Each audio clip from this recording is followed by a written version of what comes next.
Hey everybody, welcome to the show. Coming up this week, more than 100 people fall ill on board the Disney Wonder. A federal court rules on a lawsuit against Disney, and Universal announces that it's acquiring Dreamworks Animation.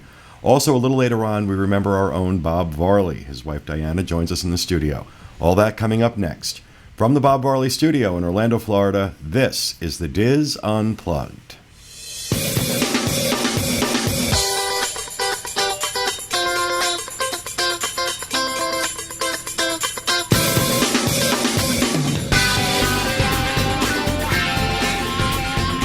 This is the Diz Unplugged, episode 883 for the week of May 3rd, 2016. The Diz Unplugged is brought to you by Dreams Unlimited Travel, experts at helping you plan the perfect Disney vacation. Visit them on the web at www.dreamsunlimitedtravel.com. Hello, everyone, and welcome to the show, coming to you live from the Bob Varley studio in Orlando, Florida. I'm your host, Pete Werner, joined at the table this week by my good friends, John Magi. Hi, everybody. Kevin Close. Hi, everyone. The lovely and talented Miss Diana Varley. Hi. Well, you thought it was going right to you? No, it switched to me. It was funny. Oh. I thought it was going right to him. Lovely and Diana, you've changed. The lovely and talented Mr. Corey Martin. I'm just happy to be here. Back in the production nook, our producer, Craig Williams. Hi. Along with our newest associate producer, Mr. Oliver Green. Hello. So welcome to the show, everybody. It has been a busy week, and it's only Tuesday. And I'm exhausted, but it's been a good week. Couple things in housekeeping. Actually, there's a lot in housekeeping I need to talk about. First, for those who may have been paying attention to the site or watching the Daily Fix, you know that we have launched the answer to the newest version of our 7 and 7s, although we're not calling them 7 and 7s anymore. We are now doing, we've started doing our What We Love About the Disney Resorts, the Deluxe Edition. And yesterday we put up a video on the Contemporary. Today the video on the Polynesian went up. Tomorrow is Animal Kingdom Lodge, followed by Beach Club on Thursday. And we're getting some really, really awesome feedback from people on these. I'm really, really happy that people seem to really like them. How many more times can I say really in a sentence? That was an awful lot. Really. You really like me. You like me. You really like me. So very happy that people seem to be enjoying these. And we're being asked by a lot of people, are we going to do this with the rest of the resorts? The answer is yes. But as you can imagine, looking at them, an awful lot of production went into these. So can't do them, can't turn them over as quickly as we did some of the other ones. But yes, we do plan on doing more of these for all of the resorts. The time frame on that, I can't tell you yet. But please go check it out. In conjunction with this, we are also doing a giveaway sponsored by Dreams Unlimited Travel. We are giving away a 5-day, 4-night stay at a Disney Deluxe Resort.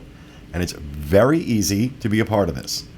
All you need to do is head out to Facebook or to Twitter and tell us why you would want to stay in a Disney Deluxe Resort or why you have stayed in a Disney Deluxe Resort using the hashtag WhyIWantDeluxe. And that's all you need to do. You don't have to sign up for anything. And then I think it runs through 9 p.m. on May 16th. 9 a.m. 9 a.m. Yep. On May 16th. And we are going to select one person at random who shared something on Facebook or Twitter with that hashtag. If you don't put the hashtag in, we're not going to say it. So it's the hashtag WhyIWantDeluxe. And we'll select one person at random, and that person will win a 5-day, 4-night stay. I will say this, too, that there is no limit. We get a lot of emails saying, is there a limit of how many times I can enter? No, there is not. But please do something different, because we can only choose with different posts. So don't keep copy and pasting the same post, because your first post will be in the running, but all others will be void. Right, if you're just reposting the same thing over and over again, yeah. I think another thing to point out, too, I've been seeing a lot of comments of people saying, well, I've never stayed deluxe before, so I don't know what my favorite thing about it is. But that's the beauty of this. It's why I want deluxe. So don't feel free to enter, even if you haven't stayed at a deluxe yet. Let us know what you love about it, and or why you would want to. Yeah, what is it you would love to experience at a deluxe resort? That's what we're looking for. So, hashtag Why I Want Deluxe on Facebook or Twitter, and on May 16th we're going to draw one lucky person to win a 5-day, 4-night stay at a Disney Deluxe Resort, courtesy of Dreams Unlimited Travel. We will announce the winner on the May 17th episode of this show. So please go check that out. And I think, Craig, you got a little snippet to show for today's Holly? Did we? Oh, no, we didn't do that. No, we did in that this. for Daily Fix. Daily Fix had that. Never mind. But you can head out to youtube.com/DizUnplugged.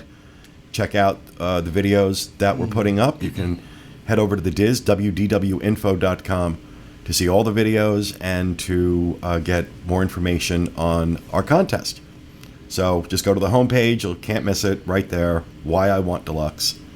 And having a lot of fun with this. So got to talk about that. The other thing we got to talk about is the Mega Meet that is scheduled for the weekend of July 22nd through the 26th to celebrate the 10th anniversary of our show. Cannot believe it has been 10 years since looking at Diana, because her husband was... It would have been more if he'd gotten his way sooner. Yes, he absolutely... I tell that story all the time, that he bugged me, right? Well, he bugged me since the time he came to work for me. That because he talked about the show, he did cable access up in Massachusetts, Yep. which I know on the site we have that. We'll make sure we find the link to that and put it in the show notes page so you can see the show World of Mickey, it was called, with Bob and your son Matt. Yep. And so he always wanted to do that, but we didn't have, we didn't know how. We didn't know what, because he wanted to do video. He was really into wanting to do a video show. And, 2003, 2004, it just wasn't there. I mean, we didn't know how to do that. And it wasn't, for video, it wasn't until Dustin came to work here that he was able to bring us over. But we started the show, the podcast, it was July 25th, 2006. So that weekend, July 22nd through the 26th, we're going to be doing a lot of stuff. We're going to be having a silent auction that weekend to raise money for Give Kids the World. We're going to be doing a lot of meets and events around the parks with some other Dizzers. I know the New England meet is sponsoring a scavenger hunt on the monorail. Correct. And members of the Diz team are going to be sponsoring various informal events all around property that weekend. And of course, on July 25th, 1 p.m., we will be doing our 10th anniversary show at the Cirque du Soleil Theater in Disney Springs over on the west side. So really excited about that. $25, 100% of which goes to Give Kids the World is what you need to sign up. And we'll have a link on the show notes page, disunplug.com, where you can sign up to join us. We've gotten quite a bit of signups. We have. I just want to point out to folks, check out the posts on the Diz Unplugged boards. Diz 10th anniversary official thread, I think I called it. This is where I'm updating all the information, all of the events as we get them and we get details. We'll definitely go there. If you have an event you want to do as a listener or watcher of our show, you can send me an email and I will add it to that list so that people can keep up on who's doing what. And what email would you like that to go to? John@dreamsunlimitedtravel.com. But that's also in that thread. Okay. So all that information is in that thread. Plus there's a link to signing up for the meet itself and a link to booking resort rooms at our incredibly discounted price. There's also a link for the New England Disney Right. That's scavenger hunt. You have to sign up for that. So speaking of the rooms, if you are not lucky enough to win the Why I Want Deluxe Resort Contest, you can console yourself with the ridiculous rates that we're getting for this weekend at the Beach Club, the Boardwalk, and the Contemporary, as well as at Pop Century, Port Orleans Riverside, and Port Orleans French Quarter. So we've got a bunch of rooms blocked at those resorts for that weekend. They are allowing you to book pre- and post nights. So if you want to make a full week vacation out of it, take advantage of this great rate, you can do that. Again, links to that in that thread John was speaking about on the boards and in the show notes, disunplugged.com. So lots of cool stuff. People are very anxious to hear what some of the details of the other things we have planned. I posted it on this thread. The live show was really our big piece of the puzzle. We had to fit in the weekend, and once we got that fit in the weekend, now everything else is starting to fall into place. Right, So exactly. As we get the rest of the stuff scheduled, You guys have no idea what was involved like just in getting the in getting live show planned. that theater for this. And also, what's involved right now at the moment with trying to pick out the perfect clown costume for Pete. You know, they are going through like makeup. Well, it's no, just he's all just- this Our stuff. trampoline practices yeah, are taking up all our time. Well, no, it was the onesie. It was the lycra onesie that Corey's going to be wearing. That was really the issue. Kevin and I are going to do the muscle man thing where we hold each other up by one hand. I'm coming in by drape. Oh, you're coming by drape. He already told you that. Great show. That he's You have a coming great in by show planned. drape. So we're really looking forward to it. Going to be a great weekend. Please sign up. We are limiting space for the event. So if you want to join us, July 22nd through the 26th at Walt Disney World, and it's going to be really, really good. Really looking forward to it. All right, now something else. I rarely do this, but I'm making an exception here because I was just so blown away by what Corey brought in today. We've mentioned on the show before that we work with a website called magicyourband.com. And this is Matt Davis, who's just this really great entrepreneur who came up with this wonderful idea when Disney started doing the Magic Bands to create skins that you could buy, and just they're adhesives that go over your Magic Band, all different kinds of designs. He created an entire line just for the Diz and the Diz Unplugged. So we've talked about those. We love those. But Corey came in with some really, really cool stuff. We put the door hangers in the other. That's all right. They're not ready yet anyway. He came up with these coasters. For those of you watching video, you can see it. For those of you listening audio, I'm bringing props. I'm bringing props to a video show, or visuals to an audio show, as I used to say to Bob. Shades of Bob. So he did them up for the Daily Fix. He did them up for Dreams Unlimited Travel. He did them up for Diz Unplugged. So they're really cool. And he also did the same thing with, as I go to grab them, iPhone cases. And these are really, really nice cases. And he's got a whole bunch of merchandise on his site, magicyourband.com. And right on the homepage, you'll see official Diz merchandise and everything that he's done that has our brand on it, you can find there. But he also did something else that Corey brought in a few weeks ago, which I don't have to show you. But he's doing these glow-in-the-dark skins. And he did these Haunted Mansion ones, these Haunted Mansion glow-in-the-dark skins that are absolutely out of this world. They are so cool. I can say that the quality of the products he's doing. I mean, he goes through like tons. Well, they go through tons of research and quality assurance before they put it out there. And this is something he's been working on for a while, and it's really incredible. And as somebody who is a Disney fan who started his own site and his own business based on that passion, there's a special place in my heart for other people who do the same. And Matt certainly fits the bill. He lives in the UK, and he had an idea, a huge Disney fan, had an idea to create a business. No better people to support than your fellow Disney fans who are taking that leap that many people want to do, but very few actually do it. So show them your support. magicyourband.com. I think the bands are about $7. They vary if you get them personalized. I do want to say that we do not have a financial relationship. No, we don't. We have what we've worked out with is that the Give Kids the World bands, 100% of the proceeds go to Give Kids the World. So in exchange for us receiving any sort of profit with this, that money on those, and that's coming out of their pocket. So we don't have a financial relationship with them. Right. We don't get paid for this. Right. And I still love his stuff. Yeah. Which is why I'll talk about him, because there really is very, very good quality stuff, and I love the story. I love the story of somebody kind of striking out and doing something like this, and so show your support. MagicYourBand.com.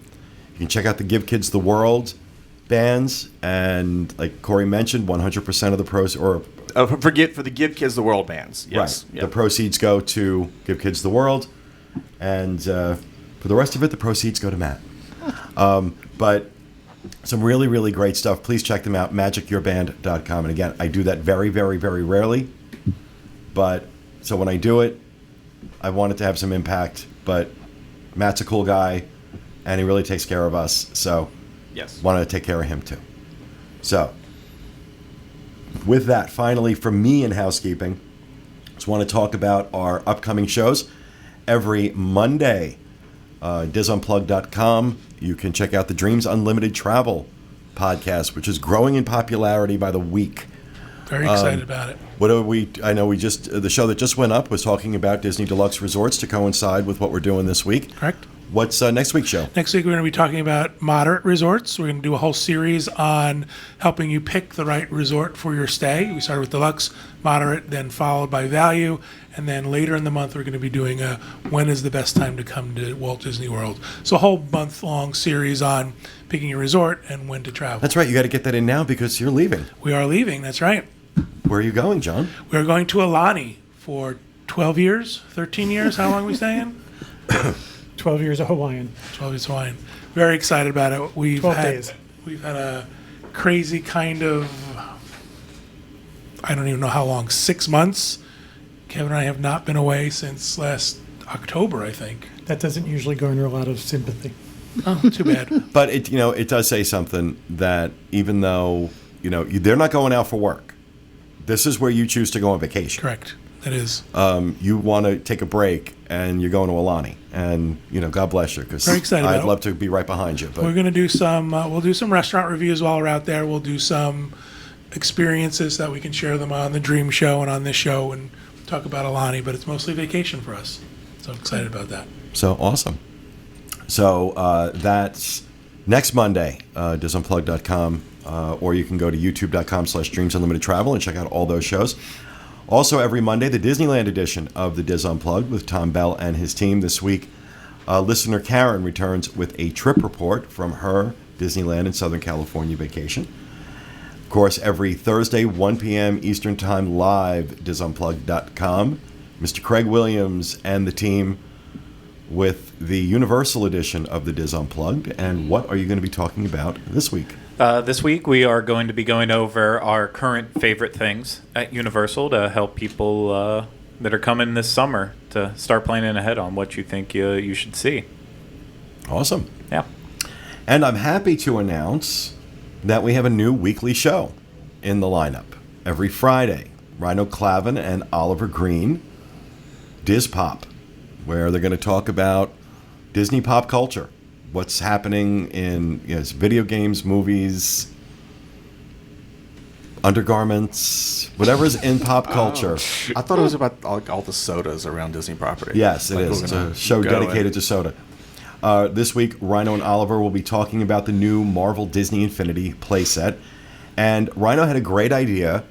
Rather than just releasing the audio from the show that they put out on YouTube, because these don't go out live, by the way. These are pre-recorded, I believe. Yes, they are. He wants to record something separate instead for the audio audience. And he's going to be doing a review of the new Captain America Civil War film. So that is every Friday, from what Rhino tells me. Yeah, I believe how it's going. We're still really working on this. We're going to find our footing on it. So things could change with Diz Pop over time. But Oliver and Rhino are going to be handling the news shows. And then I'm going to be joining Rhino for audio-only reviews. Because you got a face for radio, yeah. Exactly. Yeah, Let the pretty people stay on camera. that was my sentiment with it. So, we're doing... we're going to do current movies that are coming out, so like Civil War this week. But then we're also going to go back into the vaults of just stuff that we think is time relevant and interesting that you might not have seen before, you might have forgot about. So you want to sign up for that feed. We'll have a link to that audio feed where you can get it on iTunes. And, of course, you can check it out on our YouTube channel, youtube.com/DizUnplugged. So that's me done plugging stuff. What is that? Is that now 4 days a week of content? Yeah. Wow. Wow. We're like a TV channel. I'm working on it. So, anything else for housekeeping? You guys have I anything? do real quick. I know we're a little early, but I want to wish all the moms out there a very happy Mother's Day. Next Tuesday is going to be too late. So to all the moms out there, my mom, of course, my wife, all the moms out there, whether you're a mother figure to someone else's kids, you're a nanny, or a mom to dogs in your household or pets in your household. He said It's- mother so my dog- figure. It's your day too. My dog should be buying me Mother's Day presents? Because I have to be mother and father. So enjoy your day and start this Thursday Now, with a margarita. there's a Steve Martin joke that I cannot repeat from back in the day. That I no. cannot repeat. I'm still trying to get over mother figure. Well, it's a it's a Prince thing. Okay. Oh, Prince. Anything else for housekeeping? Nothing? Wait, Wait, that wasn't Prince. That was. well, I was going to This say, ain't father It was figure. George wearing- Michael. That was okay. Yeah. George I Michael. wasn't going to correct you. I was just. I figured you But would no, do a it little came in purple my head. Yeah, homage It's- today. No, I didn't. I just had to match thought my. this was something I to had do to with match my Prince. hat. Had to match his hat. Okay. When Dove's crying all that. And he has to wear a shirt to match his hat, and I'm the gay one. All right. With that, we will wrap up housekeeping and throw it over to Johnny with the news. All right, our first news story. 100 people sick aboard Disney Wonder cruise ship. There has been a recent outbreak on the Disney Wonder ship, causing nearly 100 people to get sick while on board a recent sailing. The CDC reported that 92 passengers and 5 crew members became ill and were vomiting. No cause has That's been only linked yet. 97. Well, my title says nearly 100, but Well, it's actually, I think as of this morning, they've updated that to 145 are now oh confirmed. wow, I didn't realize it was that I high. haven't gotten sick, so. No cause has been linked yet to the outbreak. Disney Cruise Line informed the CDC that they have taken increased measures in cleaning and disinfection of the ship. The ship did continue on its scheduled 14-night Panama Canal voyage, leaving a few hours later than usual after a thorough cleaning and inspection. Well, here's the thing, and I mentioned this in the Daily Fix yesterday when we talked about this, that I know for a fact that the standard procedure that Disney uses to clean during sailings and in between sailings far exceeds what the CDC sets as the standard. So, if it happens on, and I don't say this to defend Disney, but if it's happening on a Disney ship, it can happen anywhere because Absolutely. they are so crazy about this. They don't want this story. This can go through a school in a heartbeat. Yeah. This can go through a daycare. It's not the only ship. Not the only ship. 2 weeks ago, my friend was going on her first cruise, Panama Canal cruise, on Celebrity. And they were told to come 2 hours later because they had to spend more time cleaning the ship because they had a large outbreak. number of patients. Well, we hear it. Of customers. We hear it with other cruise lines all the time. This is the first time in a long time we've heard it on a Disney ship. Yeah, but that's also the 400-pound gorilla theory. Once it happens to Disney, now it's news. There's something. No, I'm saying we do hear Sure. it. No, it makes the news when it happens on any ship. I'm just saying that we haven't heard it on Disney for a while. Here's the deal. There's always sailings where people get it. We have heard it over and over again. People get sick even on Disney. The reason why this is a specific news story is that more than 3% of their passengers were ill, and they had to report it to the CDC. Right. So Disney decided that this was a good idea to then release it. I will say this. We criticize Disney a lot. They handled this wonderfully. Not only did they clean the ship and do all the stuff they needed to do and postpone the next sailing a few hours, they started contacting everybody on the next sailing and said, listen, here's the deal. People on your previous sailing got sick. We just want to let you know. They didn't offer anybody anything, but they kind of felt them out to see if someone said, well, then I don't want to sail, and then they would have helped them reschedule another sailing. Yeah, they were very proactive They're about it. very yeah. proactive about it, so I do give them credit for that.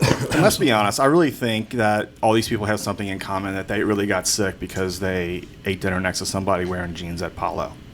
I think that's Palo the, gene disease. yeah, I've I seen think that that's what's happen. happening. We're going to see this happen a lot. So, Fashion illness. yeah. All right, our next news story. Federal court rules for Disney in lead DAS autism lawsuit. On April 28, 2016, a federal court in Orlando dismissed the first lawsuit filed to challenge Disney's Disability Access System, or DAS, a system adopted in October of 2013 to replace the Guest Assistance Card, or GAC. The plaintiff, a minor, argued through one of his parents that DAS violated the Americans with Disabilities Act because it did not provide the near immediate access to attractions the minor plaintiff received with the GAC card. The court, however, disagreed, ruling as a matter of law that a return to GAC was not necessary for the plaintiff to have equal access to Walt Disney World because DAS provided him with, quote, an opportunity to experience Magic Kingdom in a similar manner as guests that do not need accommodations. The court explained that, quote, non-disabled guests visit the Magic Kingdom for rides and attractions that most of them have to wait more than an hour to experience. Comparing this to the plaintiff's experience, DAS and readministration passes allow him access to those rides in a fraction of the time. While the plaintiff argued that he, quote, cannot wait or visit attractions outside of a specific order, the court held DAS satisfied ADA requirements because, quote, non-disabled guests will inevitably have to wait to experience an attraction regardless of the order they choose to visit them.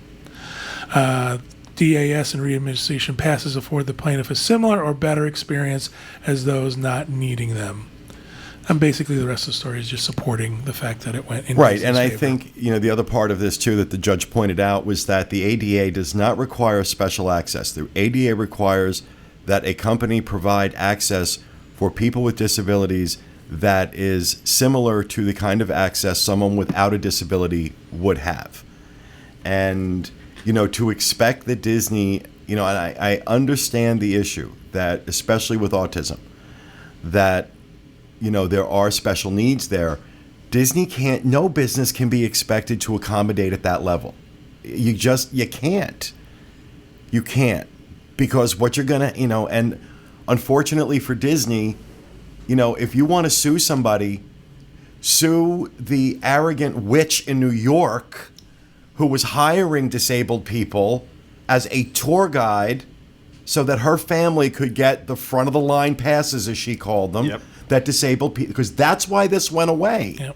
That's why this had to change, because you had this group of people, mainly out of New York City, very wealthy, who were stupid enough to say, I think it was to the New York Times, this is how the 1% vacation at Disney World. And you know what? Sue her. Disney had to do this. Disney had to make these changes, and I realize that it was a big change for a lot of people that had come to rely on these passes. But, it is what it is. So this was a summary dismissal of this lawsuit, and that's pretty significant. I mean, that just basically says, no, you have no case. We're not even going to go to trial with this. We're not even going to get a chance to present evidence. You don't have a case. And it was completely thrown out. And from what I understand, it's fairly difficult to appeal that. All the lawyers for this family are saying they're looking at options. I think it's a shame that even with this, people are still going to find ways to get that pass. They're still going to say that this pass is worth it, and they can go to guest services, and you can't ask about a disability. Us with Ferris, he obviously has Down syndrome. They don't really have to ask. But with autism, there's so many different spectrums that somebody could lie easily. And it's a shame. It's a shame that people are still going to take advantage. But you can't ask, and people will still see a value in this card to maybe get a fast pass, for an hour later, whatever. I don't blame Disney at this at all. I think the problem is actually with the ADA. The ADA now has to look at Asperger's and autism Yes. and make rulings based on this specific spectrum of illness that's out there that affects people in multiple different ways. Because what happened was the judge went according to the ADA ruling. So I think that's where you're going to see the next set of lawsuits go. And this was a story written for us by Jack Bergen, our good friend and attorney. He also added in this that there are several other lawsuits very similar lawsuits around the country that have been filed against Disney, and that while this does not mean those are dismissed as well, you now have a federal court providing precedent on this issue. It'd be very difficult for these other lawsuits to go through. So I think you're going to see this pretty much putting an end to this particular venue of lawsuits.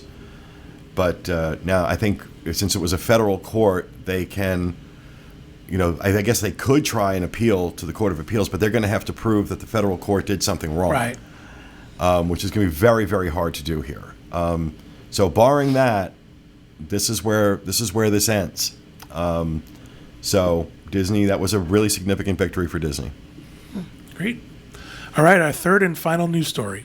NBC Universal acquires DreamWorks Animation.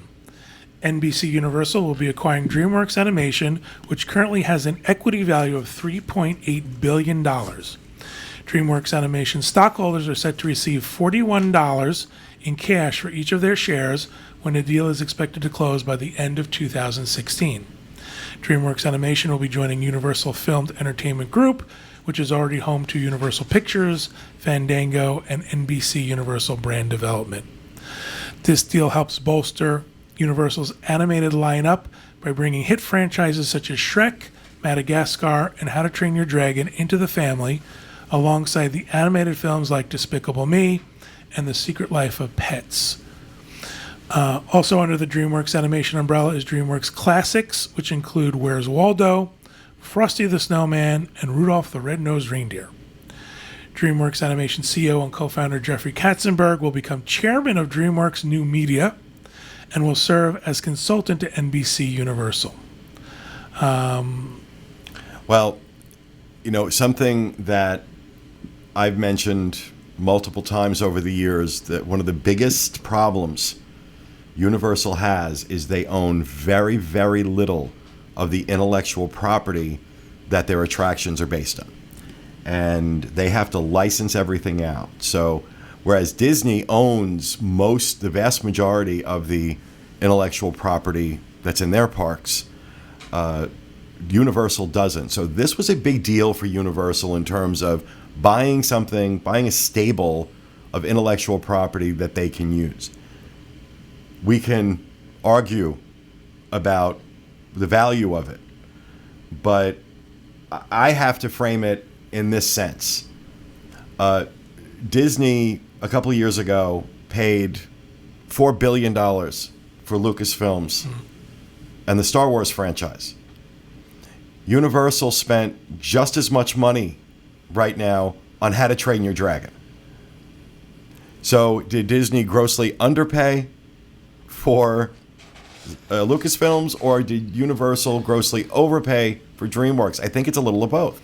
Well, I think at the time, Lucasfilms wasn't producing that much content, where DreamWorks is a production facility that's pumping out, films and stuff on a regular basis. So I think that at the time, I don't think that Lucasfilms looked that attractive. Well, no, I think it was like a scene from The Godfather where Bob Iger made George Lucas like a deal he couldn't refuse. At the time, it felt that. And we all went, oh my God, $4 billion. We all went crazy. He probably woke up with a horse's head in his bed or something. But Craig, what do you think? Is DreamWorks worth $4 billion, do you think? Potentially. It goes kind of deep in that DreamWorks on the front, we all know DreamWorks as the animation. So first off, not live action, just DreamWorks Animation. They're two separate companies. Right. Of course, it's Shrek, Madagascar, How to Train Your Dragon, the other big one that's in there that I can never remember, Kung Fu Panda, sorry. But then it goes deeper than that, and they also have DreamWorks Classic that's under the animation umbrella that owns Rudolph, Frosty. Someone just sent me an email today, or sent us an email. Apparently, like, some of the 80s cartoons are in there, like He-Man and the Masters of the Universe, that are starting to get brought up in revivals and try to get get reintroduced to the spectrum because That's fun. the kids from the '80s Yeah. are wanting to show stuff to their kids now. So I still have my originals. yeah. So there could be even more in DreamWorks Animation stuff they have in the system that's coming up that looks very attractive that could really generate for them. And I said it on the Universal show, and I'll say it again. Universal has definitely made a mark more recently on being able to take franchises and really make them into successful franchises. I mean, there's about to be 9 or 8 Fast and the Furious movies out, and the last one made $1 billion or whatever. I So was going to ask, what are things like Shrek gross in the box office? Are those billion-dollar worldwide releases, or are they? I don't have the figures off the top of my head, but I have to imagine that all the Shrek movies, the 4 they made together, plus revenue off of home releases and some of the specials they released on like NBC and stuff, I have to imagine that that's generated over $1 billion at this point. Well, I just pulled it up here on boxofficemojo.com. Shrek 2 grossed 441 million. Shrek 3, 322 million. The original Shrek, 267 million. Shrek Forever After, 238 million, and Puss in Boots, 149 million. So the total box office for the Shrek and one-off, which was Puss in Boots, 1.4 billion in revenue. However, the last entry in this was 2011, which was Puss in Boots. So it's been 5 years since Shrek on any level has been relevant.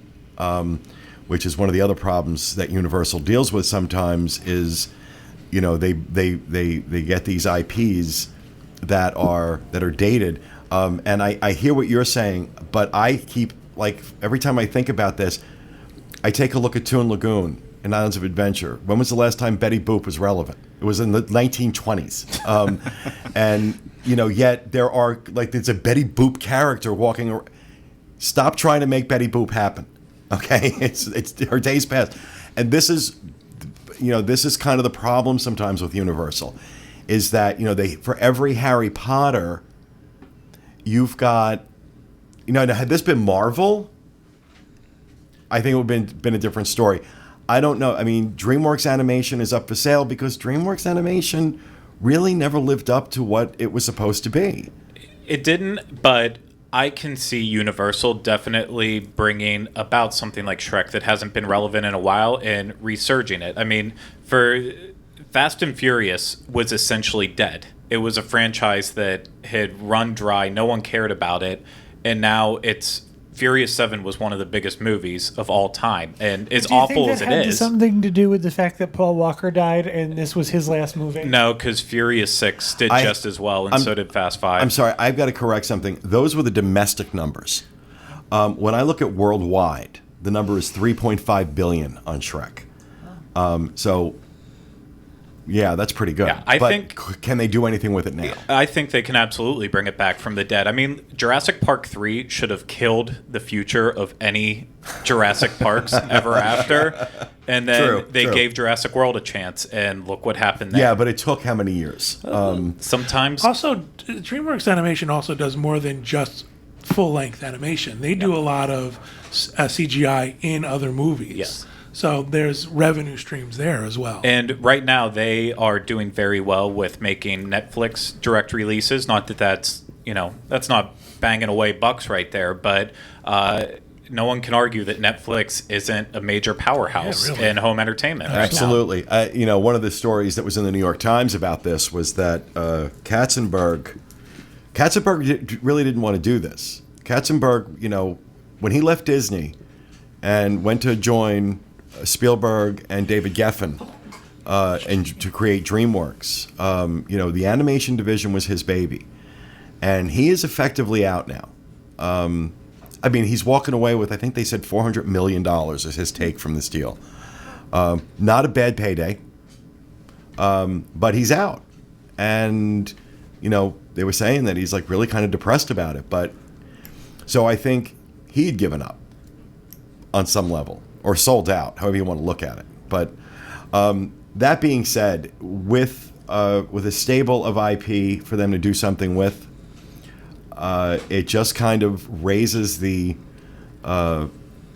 possibility of what they could create. Yeah, and that's where it comes in. I mean, we're thinking of it solely in terms of movies right now. DreamWorks Animation has the chance to completely redefine Universal Parks because with having already the Despicable Me characters from Illumination Entertainment, add that on to now having DreamWorks and really being able to thrive a kids section based off all these movies. That's a good point. They are going to bring in a brand new crowd that didn't really care about Universal before because in terms of outdated, who still cares about Fievel Goes West and who cares about Barney and all of these? But DreamWorks characters, while they haven't been in a lot of recent movies, like Shrek hasn't been in anything for a while, I guarantee a lot of kids still know who Shrek is. One of the things that's really interesting is when you go on a Royal Caribbean cruise, Royal Caribbean has partnered with DreamWorks for their characters. And we walk around and we go, oh, there's Shrek, there's Fiona. How odd to walk around a ship and see these people. There are lines of kids waiting to hug him and get his autograph and stuff. So he's still in the zeitgeist. He's still out there. Just because there's no new movies doesn't mean he's any less popular. Well, it does bode well. It does bode well for the competition. Of course, like I said, Disney paid just about the same for Star Wars. I think the return on investment comparatively is going to be much better for Disney. Can you see a Shrekland being built? I said it on the Universal show. If they did like the whole Duloc and even the Enchanted Forest from Shrek, that would be cool. It's an immersive experience. No. So An answer to Avatar. We'll see what happens. All right. All right, that'll do it for the news. Thank you, John. We're going to move on to Rapid Fire. We'll let you go, John. All right, Disney Vacation Club is playing an Independence Day dessert party. It's going to be hosted Sunday, July 3rd. There'll be red, white, and blue dessert samplers, patriotic punch, and assorted non-alcoholic beverages. There'll be carnival games and a front porch view of Disney's Celebration America, a 4th of July concert in the sky at the Magic Kingdom. This is all taking place at the Contemporary Resort. Tickets are $35 for adults. Kids are $22. Tax gratuity and alcoholic beverages are not included. And they're doing this in the porte cochere of the Contemporary? And they're calling that a front porch view of the fireworks. Who's front porch? Well, Mine out I in have a St. Cloud? question. If I'm staying at the Contemporary and I park valet, do I have to plow down 100 DVC members to park my car? No. Porte cochere out by the convention Oh, okay. entrance. They do a lot of stuff. Well, I think of the there. porte cochere. I'm thinking the one out in front of the main This lobby. is out in front of the convention entrance. They do that quite a bit. You'll go there and you'll see tables set up for parties and events out there. So that's not unusual for them to do it. It's just weird that they're charging $35 to watch the fireworks from the Contemporary. But there's going to be Patriot Punch. Patriotic punch. All right, thank you, John. I am rapid fire free today. I am. I apologize. I forgot. That's okay. You killed it on the Contemporary video. Okay, I If you want to apologize. see, if you want to see Kevin just tell some really wonderful stories about his experience growing up, going to the Contemporary, you got to check that video out. You did a phenomenal job with that. Some things you just don't expect to happen. I didn't expect that to happen. I want to point out that the pictures you used are Kevin's actual pictures from Right. his vacation. Yeah, that's great. That was a nice surprise because Yeah. that was the first time I saw it, and when I saw it, it was nice. It was a nice surprise. Those are my mom and that's my Yeah. mom and dad and my brother. Awesome. Well, ABD. you get Kevin, Dreams Unlimited Travel. you get a pass today. Corey. Okay, the registration for the sneak preview of the 2016 Food and Wine Festival is now open as of today. It's taking place June 26th from 12 to 2 p.m. at the World Showplace Pavilion at Epcot. It is $135 per person plus tax. Gratuity is included, and this is a buffet-style lunch that will allow you to sample foods from around the event, which this year it's a record length of 62 days. So, With tax, it works out to about $143. and y'all registered for it, right? I did. It really is. I will be mean, there. I know I would get my money's worth. We did enjoyed the time. last one unexpectedly. Yeah, I went into this thinking, this is going to suck. It's going to especially at $150. right. It's going to be another one of those things where they're going to come out and tell us how wonderful everything is, and we should have pom poms. But it was great. We had a good time. And- Such a good time that we were excited. I was there at 10 o'clock this morning and got tickets. Yep, I'm very excited about it. Corey, you would get your money's worth for sure. Yeah, no, Between 100%. the alcohol and the Yeah. food, for sure. And there is a the link is too. I'll take gluttony for 1,000, Alex. There is the link's too long for me to say on the show, but just go to the Diz homepage, www.info.com, and we have it in the updates. And just go there. You're gonna need your Tables in Wonderland. You have to have a Tables in Right. Wonderland to register now. Yeah. This is a Tables in Wonderland event, and you have to have a valid Tables in Wonderland card to What buy do they do? tickets. Ask you for a number? And You can't get in without your Tables in Wonderland.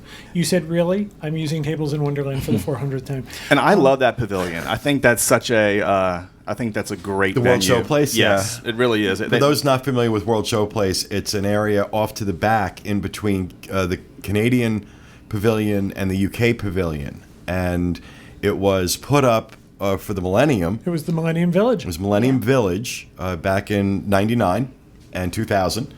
And then they decided to make it a space for special events. So like conventions will have like big events there. Disney does a lot of big events there. Been to a few events in that. And it's a great space. Yeah. And they always decorate it great, so it doesn't feel like it's a big cavernous room. They put up decorations, and last time they had sneak peek of merchandise that it was going to be for sale. Wasn't available, but you could look at it. I am. I have another rapid fire, and Sure, he has two. This is. Don't you feel It bad just about came yourself? in. The It's like the breaking news. well, it's gonna make some people angry. I know it's gonna make me angry, and I'm seeing pictures, so I know it's probably true that at La Cava de Tequila, the Tequila Cave in Mexico, that the portion sizes have gone down, and the price has gone up by $1. Oh, You're that makes me surprised? angry. You're surprised why? That's Mexico's Look, it's answer one. to It's Donald one thing Trump. if you raise the price, but don't lower the the Step one, size. we admitted we were powerless over alcohol, that our lives No, had become because- unmanageable. I'm not the only one. There's always a line there, so I'm joining with my fellow Step two. margarita loving Disney fans. And what do you say to me all the time about tequila? Well, I don't. What do you call it? What's the other name for tequila, Corey? Liquid aggression. Liquid aggression. But that's when I take shots, and I don't. There's no need to rush anymore. Now that you're middle aged, Yeah. All right, thank you, Corey. Craig. Okay, I messed up that slide. Sorry. There is an Alice. Yeah, you really did. I did mess up that slide. I'll put it up anyways, just to embarrass myself. The Alice Through the Looking Glass preview is coming to the One Man's Dream Theater this week. So it'll start on May 6th and run through June 12th. Alice Through the Looking Glass, the sequel to Alice in Wonderland, the Tim Burton live action. This one's being directed by James Bobbin. It will be in theaters on May 27th, so if you're looking to see a 10-minute sneak peek of it at Walt Disney World, you'll be able to see it, again, at One Man's Dream Theater instead of the awesome movie they have at the end actually talking about Walt Disney. You'll get to look at this crap. Tell them what you heard about a restaurant. it's just about to open. There's a restaurant in Greenwich Village opening based on Tim Burton movies. I saw that. It looks awesome. Can you believe, since I have Box Office Mojo up, I just looked at this, worldwide, the Alice in Wonderland live action one from 2010, just over $1 billion. None of that was my money. None of it was mine either, Mine either. because I had no interest in seeing it. And this was, I mean, So this I'm like, was... why is this getting a sequel? Look up Maleficent. I'm curious as to what that made. I That don't- made $1 billion. I don't want to talk about Maleficent. It's The problem with the live action Alice in Wonderland, it was right after all the Avatar buzz where you have to see movies in 3D, you have to see these things in 3D. Alice was the same thing. Everyone wanted to see it. Johnny Depp was still huge then. Sorry, just to cut in. Worldwide, Maleficent, $758 million. For that garbage. 241 million domestic, 517 million. Yeah, but foreign. that was all her See, kids. it's Oliver, it's Oliver and people like him that go and watch these movies because it's all the foreign. A lot of it actually because You represent the did. rest of the world. I did, and I loved it. Which one, Maleficent? Maleficent. Loved it. A lot of people did. Loved Craig was very hateful. I haven't seen it. I saw it on a plane. One of the things I think Craig is right, though, is that the reason why these numbers are so high is because 3D gets more money, at the box office and IMAX. So they're showing them in these more expensive It's formats. those Jolie Pitt kids, I swear it is. Jolie Pitt, 11 Jolie million. Pitt kids. Like, if they all go see a movie together, it raises it by. Right off the charts. They were probably involved Well, in they've the whole adopted Shrek thing, too. the entirety of Malawi now, That's haven't it, they? exactly. And gave them all fast passes to movies. I don't know. Allegedly. We're joking. We're joking. Okay, I'm not trying to hurt nobody. Don't make me move my neck. Did you say you saw it on a plane? I saw Maleficent on a I think plane. if you watch a movie on a plane and you love it on a screen that's smaller than an iPad Mini, I didn't say then love you're it. gonna but if you do, then it's good. It's a great movie. But I don't think you. Okay, can I've already judge if lost you hate it. interest. I've already lost interest in this. Thank you, Craig. Maleficent. Oliver, you haven't said anything other than hello. I've not, and I'll address that very quickly. I'm trying my hardest to get to grips with the controls. So I've been watching Craig very intensely. So I do apologise for being even quieter than normal, but I promise I'll So get you more got vocal. you've got a grip on Craig's controls, and now you're all set. There- I'm getting there. But no, I do apologise for that. Anyway, sorry, more rapid fire. There's a retro beach party coming to Disney's Grand Floridian Resort. They've not really said too much about it, to be completely honest, other than it's retro themed and it's going to be taking place over 3 days. May 6th. Kind of anything. What was What's it? That could be kind of Yeah, anything. retro. I know, to it's what? very open. It's I mean, anything from, the beginning of time to last week. they're going with the old under promise, over achieve motto, I think. It's kind of like "Make America Great Again." When do you think it was great? The 1800s? John at dreamsunlimitedtravel.com. Bring it on. Bring it on. Go ahead, Indiana. Seal our fate. Okay, stop. So you. I had. I'm so- Retro. That's not really a specific All they've time. said. well, I just keep. Why was I just going to say Annette Bening movies? Annette Funicello movies. Yes. Although I do like Annette Bening. She was great in Grifters. Where are we going? I was like, I think of beach blanket bingo and stuff like that is probably what they're Well, gonna. Back to the Future Well, was retro for some people. However, isn't the Grand Floridian 1900s? It is. So what? Women are gonna be like in pantaloons? Well, they'll be wearing the dress swimsuits. Men will be in the Bustles. one pieces. With, the straw hat. What is looking that at each thing they other. do at Disney? Dapper Disney or Dapper Days. Dapper Dapper Day. Days? Yeah, maybe it's Dapper Disney. I don't know. Another bunch of weirdo Disney. Okay, how many people can we offend in one show?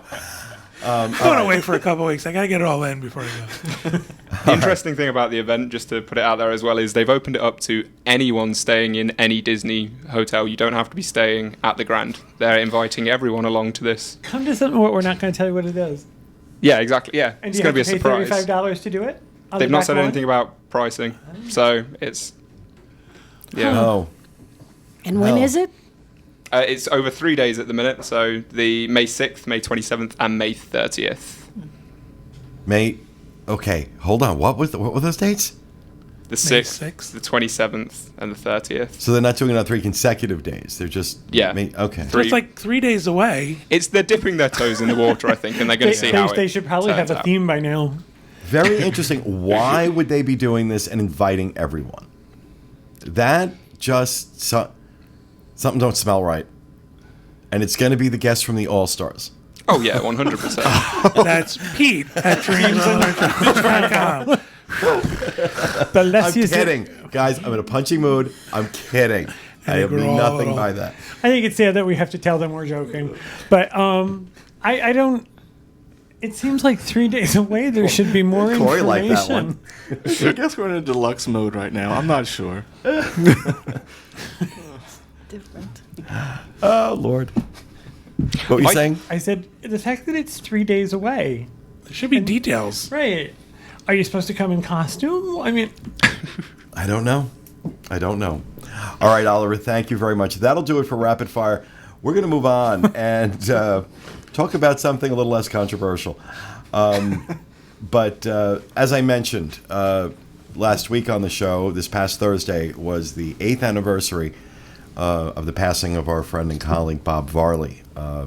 Bob, for those who are new to the show, may not know, you hear me introduce every show. Every show that gets done from the studio is from the Bob Varley studio, and oftentimes we'll get occasional emails asking who is Bob Varley. So Bob was a very, very good friend of ours. He was a member of our team. He was part of the original team that started the show back in July of 2006, and he was instrumental in helping us, in many areas of the site, but certainly in building up the show. He was a huge personality, and if you have not gone back into the archives, this was before the video show, but back into the archives of our early shows prior to April of 2008, you can learn all about Bob, and many of you still remember him, and we like to every year make sure that we talk about Bob all the time on the show, but every year around this time we like to specifically talk about Bob, and we always like it when Diana can join us. So Diana, you obviously you knew him better than anybody. Am I wrong in saying that if he were here with us today, I would never get him at this table? He would never leave. Absolutely. He'd that be nook. there. He would never leave He'd that be- nook, and no one would ever be allowed to sit in that seat, the producer's seat. He would be on those controls every single. I say that all the time. I would never get him out of that nook. Well, no, actually, he didn't mind being in front of the camera at times. But he was much happier I behind. was going to say, I've seen some of those videos. He loved being in front of the camera.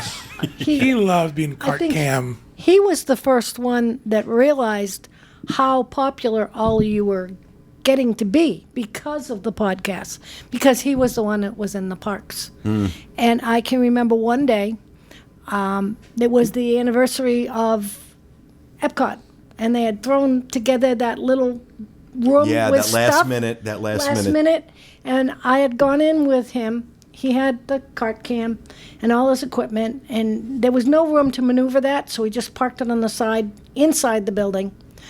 My job was to guard everything. And I'm sitting on the seat, kind of looking around, saying, gee, I wish I could go look closer. And this young British couple, and I feel bad because I don't remember their names, but I'm hearing behind me, is that cart cam? That means Bob's here. Let me just explain to people who may not know what we're talking about. Bob had an injury to his ankle. He was a deli manager at Stop and Shop in Massachusetts, and he had injured his ankle on the job that he had to wear a boot. And I used to call him Shabooty because he had one shoe, one boot. And that was actually a joke from Archie Bunker from All in the Family back in the day, believe it or not. But anyway, he couldn't really, because of his ankle, could not walk around the parks, without really hurting himself. So he had an ECV, or as he called it, an EVC. He never got that right. No. And what he did was he attached a pole to the back of his ECV with a video camera. Basically, it was a tripod that wasn't opened. With duct tape. And with duct tape, because duct tape was used on everything.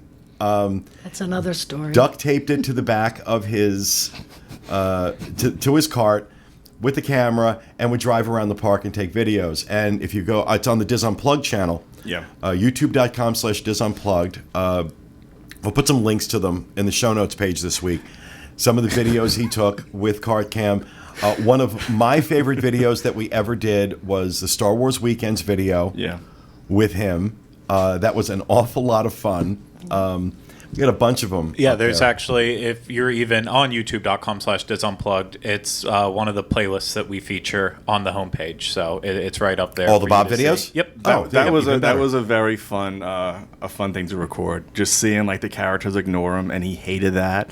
And just getting ready for the parade, and he's like, "Okay, I'm gonna make it a Bob parade." And everybody's waiting for the parade, and he'd go in his cart with his lightsaber. I still have that lightsaber, by the way. I refuse to get rid of it. But with cart cam, and this was pre GoPros, so he strapped like a full on camera. There was no being discreet. No, about there was his no. camera. Well, discretion was not part of Bob's vocabulary when it came to stuff like that. He didn't care. Yeah. He had Christmas lights on that cart. Halloween decorations, You name Easter stuff. I keep finding stuff because I'm going through. it. Oh, he was a pack rat too. I And mean, he kept wonders why he everything. was recognized in the parks. Well, What a surprise! that was my first. He had said people were People that seeing recognize him all the time. These kids, and I said, yes, Bob's over there. Oh, will you tell him? I said, no, go tell him yourself. At which point he turned around and came back and sat down and talked with them for about 15 minutes, got their names, mentioned his names on the site, and they went away happy as pigs in mud. And I think the first time those two saw it, John and Kevin, we went to the candlelight for Christmas Eve with your parents, Kevin, and you were sitting there, and there was somebody sitting in front of you who recognized your voices. That's And, not all of it. well, I unleashed on a cast member. It was John and my mom and dad. And I said to them, my mom was in a wheelchair, and I said, I understand that they sit down front. We don't need those seats because only 2 people could sit with the wheelchair. I said, we will gladly sit further back, but we're all going to sit together. We don't need special seats. We don't need to see. No, you have to sit here. Well, this went round and round, and I finally said, listen, we're all going to sit together. Wherever you tell me to sit, we're all going to sit together, and there's 4 of us. And she wasn't having any of that, and I wasn't having any of her. It was Christmas Eve. And I finally said to her, listen! And the lady in front of us said, you're Kevin and John from the podcast, right? Right. In those days, we got recognized by our voices. Yeah. Yeah. Actually, I think the one time I remember being with Bob, I forget what we were doing. We were doing something in the Magic Kingdom where we were going to take the bus somewhere else, and Bob had to wait for one of the buses that would fit the ECV, and people in line started to recognize him, and I sort of backed away. I'm like, you're on We your got own. on the next bus. We did. We got on the next bus. We're like, okay, I can't handle this. You're on your own. And he loved it. He loved he every did. minute He of did. it. So, Oh, God bless him. but that one, the woman in front of you pulled some stuff out of her knapsack and gave it to the 2 of you. I don't remember. And All I saying, remember is being mortified. I and don't then remember and anything other than then that. she's saying, is Bob here? And you pointed down front because Bob had to be down front to video everything. Because we were trying to deflect. And at the end, she saw him walking up the side to go to the ECV, and this woman jumped up on the bench and ran, digging into her knapsack, and pulled out an autograph book and had him sign it. Aw. And those 2 were just like, she didn't ask us to sign it. We were like, trying to get away. I don't know that we remember that the same way. I remember think John we telling left me that. scorch mark. I think he was making you happy. We left scorch marks on the sidewalk.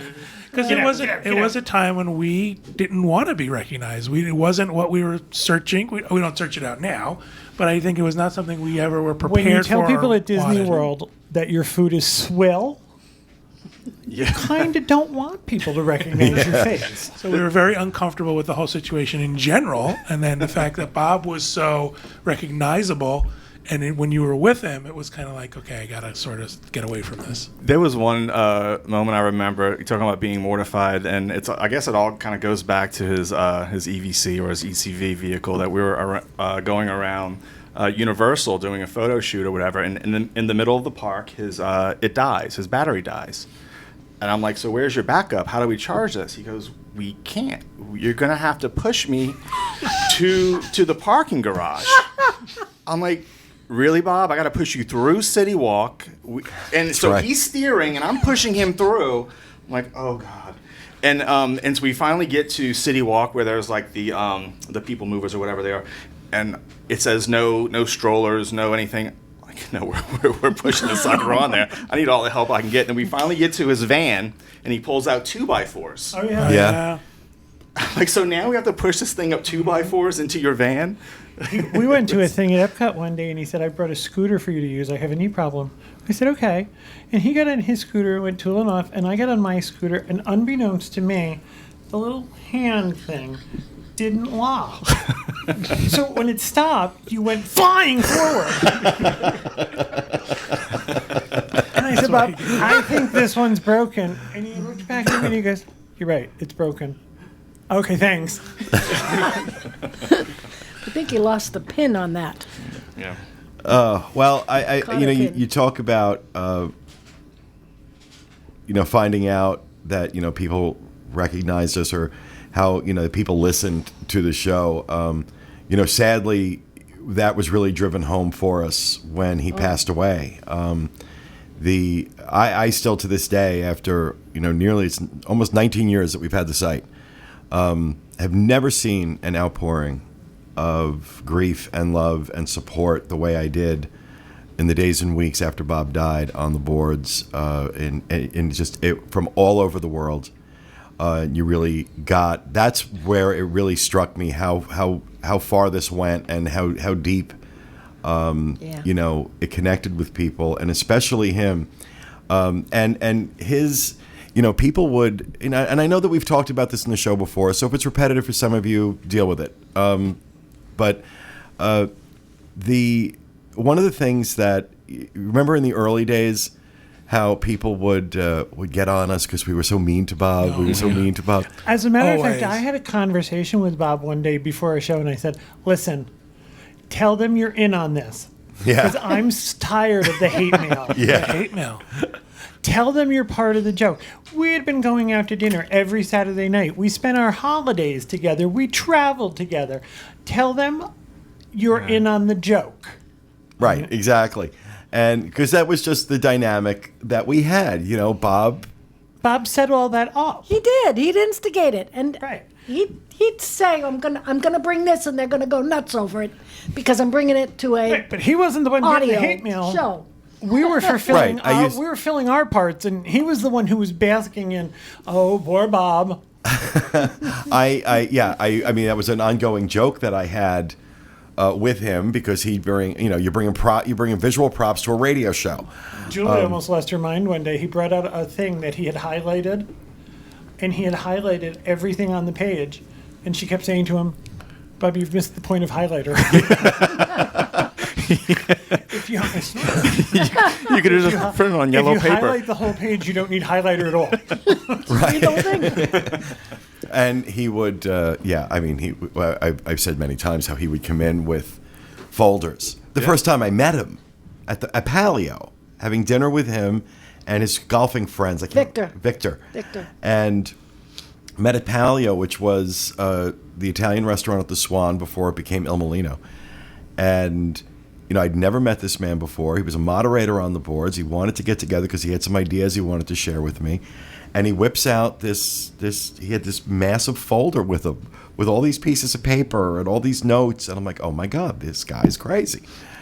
And that became the beginning of a He long used to do friendship. something. We'd be planning to go out to dinner, and we'll meet you there at 6 o'clock. And he would call me at like 4:30. How close are you to being here? And I'd say, I'm not. I'm still at home. About 90 minutes. And he'd say, We're about 90 minutes I away. have a parking spot for you. I'm like, well, leave it alone. I'm you not go going to to- be there for 90 minutes. He'd go to some place with a buffet, and he'd go there ahead of time and say, I figured out the buffet. Right. Don't eat this and don't eat that. Go right to that. I enjoyed eating with Bob. That was a lot of fun. There's an old. You and Bob you somebody that could keep up with Yeah. you. Yes, we- probably the only one we I know enjoyed could keep that, up with it. Yeah. There's an old joke that a friend will help you move. A good friend will help you move a body. Bob would help you move a body. Help you move a body. Said that in his eulogy that Bob was there to help whether you wanted him to be there or not. I'll be at your house. I've got a panel truck and some duct tape. I'll be there at 7:30. No. And I can't help but, for so much of the things that we were planning our first podcast cruise when he died. We had just started planning that first podcast cruise when he died. So he never got a chance to experience that. But He also, the weekend he passed away, or right before that, was our actual first big live show, remember? We were Yeah, gonna do at a the big- right, we Gaylord were going to do it Palms. at the Gaylord Palms. And we actually turned it into a Ended up- memorial for yeah, him. But was that it- was going to be the really big, because we had done live stuff before that, was very limited. Then we did the worst live show known to man. That was before that. We all sat. Is that the one where we all sat at that ticket booth? Yeah. Oh, for ice? Yeah, for ice. Was it And ice? the 8 Yeah. people that showed up put their arms on the edge of the booth and looked down at us. That was after. It was the most uncomfortable was, thing. That was after he died. That was Oh, is it? in December. I of don't that know year. anything we've ever done Yeah. anything where I was that uncomfortable. It was difficult. But I always say that when we do the big parties, when we do the cruises and stuff, I say Bob would have loved this. Would have loved it. That That's comes right. out of my mouth so many times, especially in here in the studio, because what we've done in building the studio really was it was something he envisioned years ago, and I always thought it was just ironic that Dustin was the one who built the studio, and we mentioned this I think last year or the year before that Dustin, as a listener to the show, was the one who sits up behind me, the Bob 08 Oh, yeah. bumper sticker. Yeah. Dustin was the one who did that, and sent that in, and Bob tormented us with that, and loved that. And I just always thought that was funny that the big Bob fan on the Yeah. show ends up getting the job and doing the studio Bob would have always wanted. Oh, I believe he's doing the happy dance wherever he is. Yeah. Absolutely. Yeah, absolutely. Yeah, Bob was extremely generous and he was extremely thoughtful.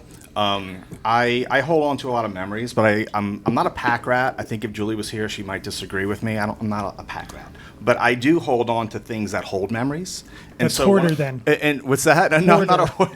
No, I don't hold on to all things. I don't hold on to all things that Will we that find have a dead memories. cat in your house? But even when we moved into our new house, there was one thing that Bob gave me that I refused to throw away, and it was just something simple that he found like passing by somewhere. It was like cheese soup, but he saw that all I had to do was add beer to it. And so Corey must like this because of course Corey has beer at his house, but I refuse to throw that thing away. And it's like 9 years old. Of course it's Don't eat I'm it. not going to make it, but I still hold on to it. I just cleaned out a closet in my office, and I threw away the last banana box. Oh, And that is from a long time ago. Oh, banana boxes were the big thing. He Yep. loved banana. Moved through Wh- several where did- houses. Where Made did a the whole room. where did the banana box obsession come from? Because Well, he worked at a store. He worked at a grocery store. But the thing with banana boxes when we moved down here is they were all uniform, the same size. They stacked, so you could, if you used all banana boxes, you could fit everything very neatly into. They're also the- very sturdy. The, the van So you that could you stack Bananas in don't them. get use to crushed. move, and they don't crush. I had a banana box bed frame for 3 months till our house was built. I had one for a long time. Banana boxes and duct tape. Yep. Those were two of Bob's favorite things in the world. It's difficult to see, but in the spot above me, I guess for you, to the left of my head, it's to my right, is Bob's microphone, a hat he had given me, a picture of him on his ECV with the donkey from Shrek at Universal, and of course the Bob 08 bumper sticker. That stuff is always up there, and that because Christmas lights had to adorn everything, including his microphone. Again, radio show at the time. He had Christmas lights around his microphone, and here's the almost spooky thing. I haven't tried them recently, but the last time I turned those lights on, they still worked. Which you'd think that, Oh, I'm sure he had some special battery he found online. or it's possessed. Could be possessed. Right online. It's the best battery ever. But no, I mean, look, like I said, it's first of all, it's hard to imagine it's been 8 years because so much has happened, with the site and the show and in our lives in 8 years. And you do learn to live with the loss, but it's still, I mean, that never goes away. Yeah, there are days when I look back and think, how could it be 8 years? It Yeah. feels like yesterday. And then there are days when I think, it's 8 years and it's a long time away. And although I don't cry every day anymore, every now and again, Sure.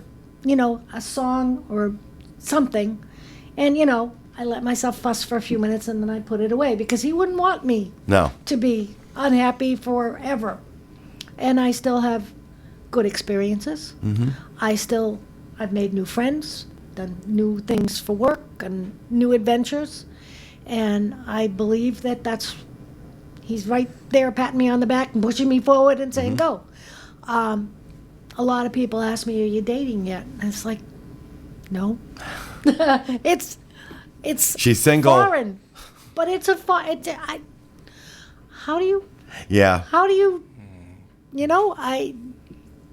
I'm not interested. Would I like to have somebody to go to movies or go out to dinner once in a while? Yeah, but beyond that, as a friend, not interested at this point. Yeah. Maybe someday, but he's a hard act to follow. Yeah. I mean, he was my friend. He was my husband. Every day was an adventure with him. I just can't imagine. Yeah, it was, wasn't it? Yeah, Even every for his day friends. was an adventure. Every day was Yeah. an adventure. Yeah. Yeah. Can't imagine as his wife. Well, I remember going over to California and how he wanted to always be the one driving the vans. Always. And And we were happy Yeah, to you let go him. ahead, Bob. Yeah, you do that. Yeah, it was crazy. Bob taught me crazy about there. grief. yeah. What's that? Bob taught me about grief. I had lost my grandparents, but I was younger. Yeah. And, acquaintances, but nobody close to me had passed away. And within 3 years, I lost Bob, I lost my mom, or my dad, and then I lost my mom. And Bob was the first. And Bob taught me what it meant to feel bad. Yeah. Bob was the first friend I lost. It really, truly, It was a dark 3 years. Yeah. But I remember us having to come back into the studio and sit down and say, all right, how are we going to get through this? we weren't sure nobody we were wanted going to. to. We Yeah. weren't sure we were going to keep doing the show. Yeah, I think it was you who said, you have to. He'll haunt you. He'll haunt me. Right. It's exactly what you said. He will haunt you if you stop doing the show.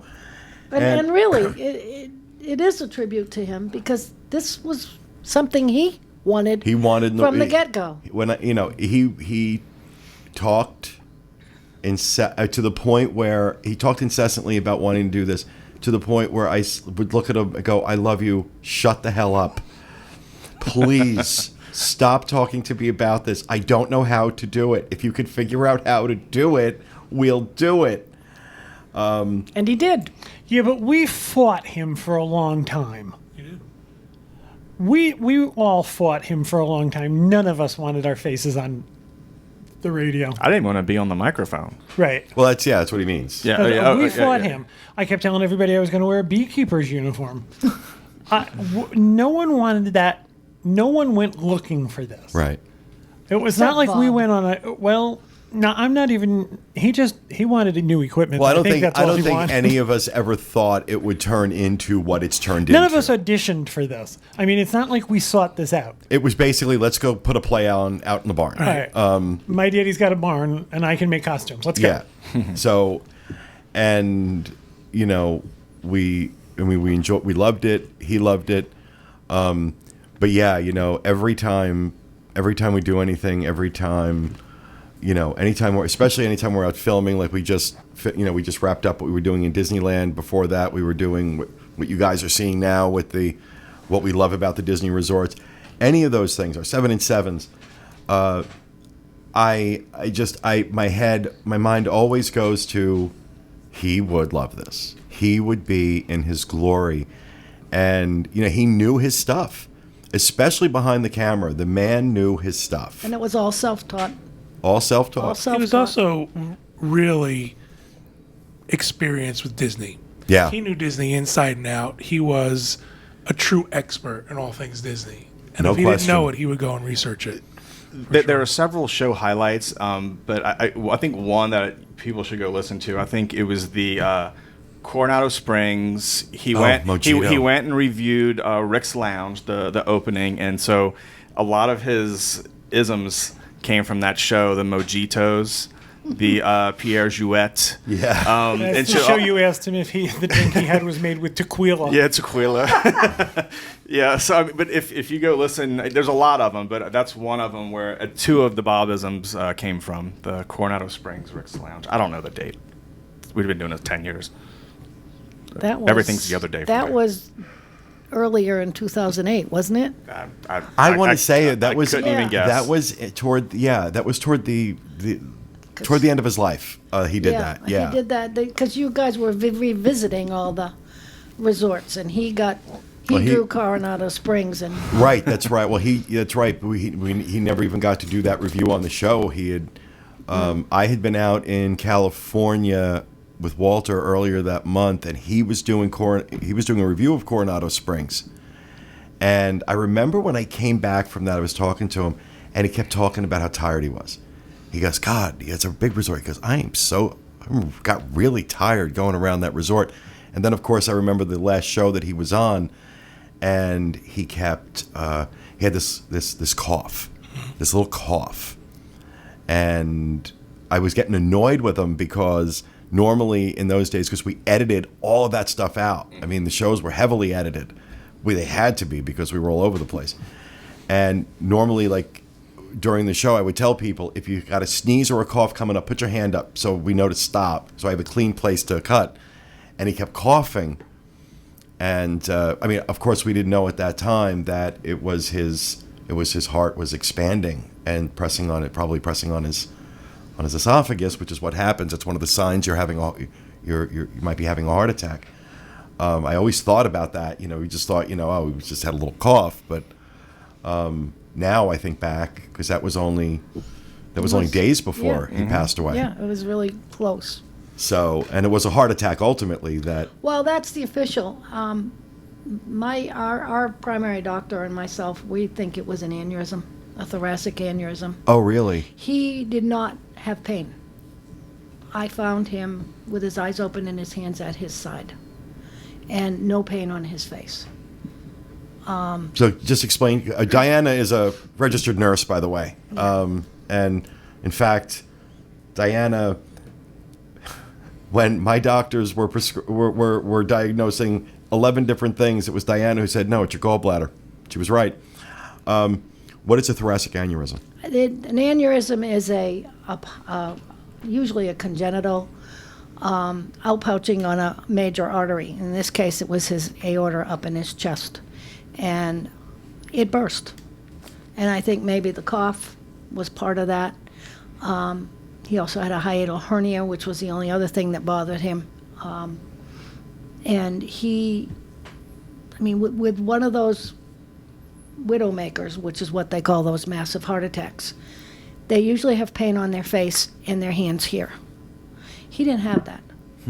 The other difference is with the heart attack, they turned blue or gray. He was purple, which indicates a bleed. Okay. Now, the medical examiner never did an autopsy, which made our primary physician absolutely crazy. She didn't get an autopsy report. I developed shingles the next week and went to see her, and she said, I didn't get an autopsy report. And I said, I didn't get one. She said, well, you're the diagnostician. Tell me what you thought. And I told her, and she said, I got to agree. His heart was okay. Because he had just had a Blood physical. pressure, yeah, his blood pressure was fine. He'd gone in for a flu shot, and she made him sit down and do blood pressure and blood work, and everything was fine. So, regardless of what it says on his death certificate, she and I are convinced it was an aneurysm that burst. Because of the suddenness and the fact the way I found him. Nobody will convince me otherwise. It doesn't really matter. He's gone. As you say, 56 at years some old. point, it's just We should end this on a much happier note. I'm sorry. Okay. Yeah. I just think we should say No, absolutely. I That's wasn't kind going to say, okay, thoracic There you go. aneurysm. have a good week, everybody. And remember, thoracic aneurysm. Stay out of the damn banana box. it's just, you know what I mean. Yeah. No, Well- it's, but it like I said, it is hard to imagine that it's been 8 years, and so much has happened in the last 8 years, as I said, on the show and the site and our lives. And while we miss him, I think we're all very grateful that we got to share part of our time with him and part of our experience with him. And Lord knows the impact that he made on the site and on the show continues to be felt to this day, because here it is 8 years later, and we're still talking about him. And not just because it's the anniversary of his death, we find ourselves drifting into conversation about Bob all the time, especially to these guys, the new guys that didn't get a chance to work with him. I find myself saying things like, "Oh God, he would have loved this," or "He would have loved you," and Bob could also exasperate you to the point where you thought, I'm going to just throttle him. yeah. Well, meet his wife. I when my dad passed away, I think people have the urge to angelicize somebody. I think and as I time think that passes, though. I think that's a disservice to a whole person. To only remember those good things, I think that's a disservice. I even- want to remember the whole person because Bob was a whole person. Agreed. But, for me, and believe me, I know exactly what you're talking about. There were times Bob would drive you nuts. But even that was a quality that, at least for me in retrospect, was endearing. I think that's kind of my point. And That there was a whole person there and that, and you know what? I'm good. right, me I'm good too. with that. I'm good with that. I don't, whatever Bob's failings were, whatever Bob's character defects may have been, they certainly didn't take away from what made him a loving and wonderful friend. I certainly was not trying to. I wasn't No, I saying know. anything bad. I just think there's a whole. I don't know how else to put it. There's a whole person there to remember, and Yeah, I agree. being exasperated was part of my relationship with Bob. Right. And I Like think it's- he yeah. would get joy out of knowing that he had flustered me. Oh, absolutely. So I don't want him. I'll stop now. But you know what I mean. No, I know what you mean. And I'm not a hoarder, but I still have a folder with all of Bob's emails in them. They're still fun to read. But I'm not a hoarder. Promise. Memories. Yeah. Keep the memories alive. So with that, thank you so much, Diana, for coming in. It's always good to see you and for sharing some of your memories of Bob. And thank you for joining us as well. That will do it for this episode. We hope you enjoyed it. And we'll be back with you again next week with another edition of the Diz Unplugged. Thanks for being with us, everyone. And remember, stay out of the damn lakes. Have a good week.